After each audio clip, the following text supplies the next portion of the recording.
வெறும் 499 ரூபாய்க்கு 9 நவகிரக கோயிலையும் ஒரே நாள்ல போய் நம்ம சுத்தி பார்க்கலாம். நம்ம வாழ்க்கையில நடக்கக்கூடிய அத்தனை செயல்களுக்கும் நவகிரகத்தோட தொடர்பு இருக்கு. இந்த 9 நவகிரக கோயிலையும் நம்ம போய் சுத்தி பார்க்கணும் அப்படின்னு முடிவு பண்ணிட்டு அதுக்காக நம்ம வந்த இடம் தான் கும்பகோணத்துல இருக்கக்கூடிய டெம்பிள் டூரிசம் அப்படிங்கிற டிராவல்ஸுக்கு. காலையில 5 மணிக்கு முன்னாடியே நம்ம கும்பகோணத்துக்கு வந்தோம். இங்க இருந்து தான் பாத்தீங்கன்னா டெம்பிள் டூரிசம் ஏற்பாடு பண்ண NBS டிராவல்ஸ் மூலமா, அதுவும் 2x2 செமி ஸ்லீப்பர் பஸ்ல நம்மள கூட்டிட்டு போய் சூப்பரா சுத்தி காமிப்பாங்க. இதுக்கு ஒருத்தருக்கு 499 ரூபாய் பஸ் டிக்கெட் காஸ்ட் வரும். 9 நவகிரக கோயிலையும் சுத்தி பார்த்துட முடியும். இதே நம்மளுக்கு காலையில டிஃபனு, மதிய சாப்பாடு, 9 நவகிரகங்களையும் போய் சுத்தி பார்க்கறது, இதெல்லாமே சேர்த்து பார்த்தீங்கன்னா 899 ரூபாய்க்கு ஒரு பேக்கேஜ் இருக்கு. ஸோ அதையும் நீங்க எடுத்துக்க முடியும்.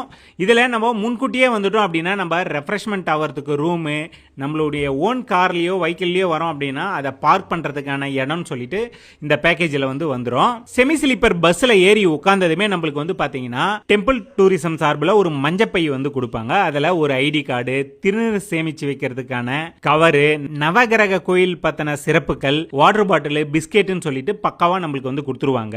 அடுத்து நம்ம நவகிரக கோயிலை போய் சுத்தி பார்க்கறதுக்கு கிளம்பிடலாம். ஃபர்ஸ்ட் நம்ம ஆலங்குடியில இருக்கக்கூடிய அருள்மிகு ஆபத் சாகேஸ்வரர் சாமி திருக்கோயில தான் போய் பார்ப்போம். இது குரு பகவானுக்கான சிறப்பு வாய்ந்த திருத்தலம். குரு பரிகார பூஜைகள் எல்லாமே பாத்தீங்கன்னா இந்த இடத்துல நம்ம பண்ணிக்க முடியும். சோ அடுத்ததா பாத்தீங்கன்னா திங்களூர்ல இருக்கக்கூடிய அருள்மிகு கைலாசநாதர் திருக்கோயிலுக்கு தான் போனோம்.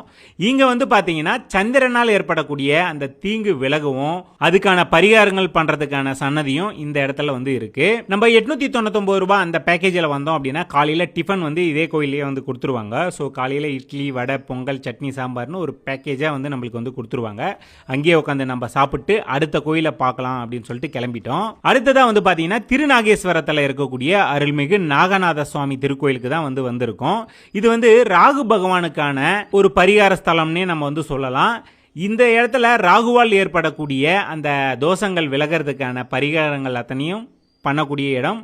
அடுத்ததா நம்ம வந்தது அருள்மிகு சிவசூரிய பெருமாள் திருக்கோயிலுக்கு தான் நம்ம வந்திருக்கோம். அதாவது சூரியனால் ஏற்படக்கூடிய அந்த தீங்கு விலகவும் அவருக்கான பரிகாரங்கள் பண்ணக்கூடிய ஒரு திருக்கோயில் தான் இது. இந்த சூரிய திசை, சூரிய புத்தி, சூரிய பார்வைன்னு சொல்லுவாங்க இல்லையா, அதெல்லாம் அந்த தோஷங்கள்லாம் விலகி நன்மைகள் கிடைக்கக்கூடிய ஒரு திருத்தலம் தான் இது. அடுத்ததா நம்ம வந்தது கஞ்சனூர்ல இருக்கக்கூடிய அருள்மிகு அக்னீஸ்வரர் திருக்கோயிலுக்கு தான் வந்திருந்தோம். சுக்கிரனுக்கான பரிகார ஸ்தலனே நம்ம சொல்லலாம். அதுக்கு அடுத்ததா நம்ம இருக்கக்கூடிய இடம் எது அப்படின்னு பாத்தீங்கன்னா அருள்மிகு வைத்தீஸ்வரர் திருக்கோயில் தான். இது செவ்வாய் தோஷம் உள்ளவங்களா இருக்கட்டும், செவ்வாய்க்கான பரிகார ஸ்தலம்னே நம்ம இந்த இடத்துல சொல்லலாம். செவ்வாய் தோஷம் நீங்கணும் அப்படின்னா